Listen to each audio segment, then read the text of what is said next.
ইনজুরির কারণে বিশ্বকাপ খেলা হচ্ছে না তারকা ফুটবলার ঘানার কুদুসের।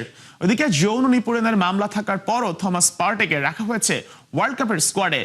বিশ্বকাপ যখন একেবারে কাছাকাছি, ঠিক অল্প দিন আগেই তখন ঘানা কোচ কার্লোস কুইরোস আফ্রিকান দেশটির 28 সদস্যের প্রাথমিক দল ঘোষণা করেছেন। পার্টে 2020 থেকে 25 সাল পর্যন্ত খেলেছিলেন আর্সেনালের হয়ে। গত বছর 30 জুন চুক্তির মেয়াদ শেষে তিনি দল ছাড়েন।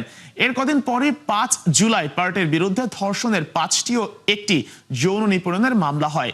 তবে গত সেপ্টেম্বরে আদালতে তিনি নিজেকে নির্দোষ প্রমাণ করেন। ঘানার 28 সদস্যের প্রাথমিক দলে আছেন 5 জন মিডফিল্ডার, 5 জন গোলকিপার, 10 জন ডিফেন্ডার ও 8 জন ফরওয়ার্ড।